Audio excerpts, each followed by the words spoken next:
La vieille école élémentaire de 1846. L'école et les enseignants ont toujours été très respectés.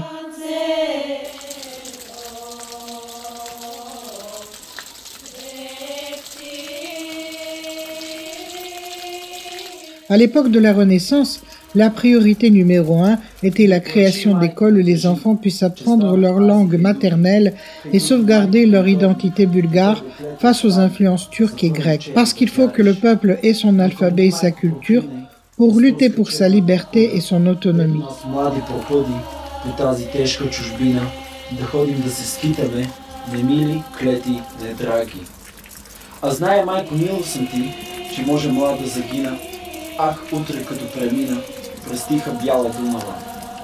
Смядово est un village purement bulgare qui a toujours fait beaucoup d'efforts pour l'éducation de ses habitants.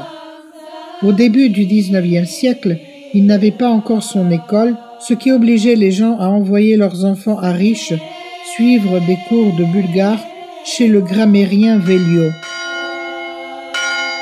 Plus tard, le professeur de la ville de Kotel, Royou, vint s'installer à Smyadovo.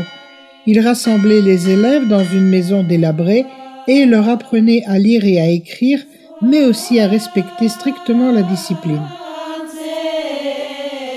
Autour de 1820, une cellule à côté de la petite église était utilisée comme salle de classe. Le professeur Sivi éduquait ses élèves. Il avait une très belle voix et chantait à la messe dans le chœur de l'église. Ces années-là, l'essentiel, c'était l'éducation générale. Les enfants apprenaient à lire et à écrire. C'est pour ça qu'on les appelait encore des chitalnitsi, ce qui signifie lecteurs.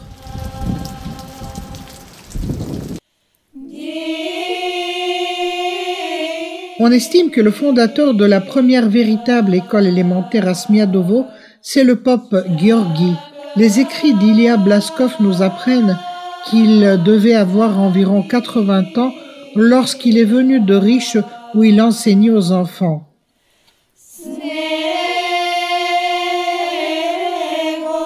En 1852, ce fut Yanko Yanev, le prêtre de l'église, appelé encore le pope Ennio, qui introduisit des méthodes d'enseignement plus modernes à l'école.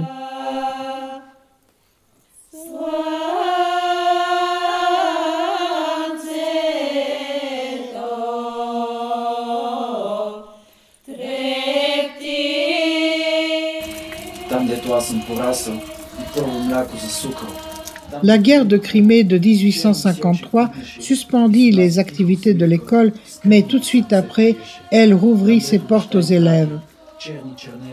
Gheorghi Popiperkov, qui en 1860 avait fondé une bibliothèque et un foyer de lecture dans la cour de l'église, lisait à haute voix les livres de l'église et les œuvres littéraires de la Renaissance bulgare devant tous les élèves. Il sollicita l'aide de Petar Béron, professeur à l'école de Kotel, qui lui envoya volontiers son manuel intitulé « L'abécédaire du poisson » ainsi que d'autres supports pédagogiques utiles. L'arrivée d'une femme professeure à Smyadovo en 1872 marque une nouvelle étape. Elle prit soin des filles que les parents n'envoyaient pas encore à l'école en leur enseignant à part dans une autre maison. 4 ans plus tard, les habitants de la ville construisirent une école de jeunes filles. Ils créèrent également une école destinée aux adultes illettrés pour qu'ils apprennent à lire et à écrire et puissent participer plus activement à la vie culturelle.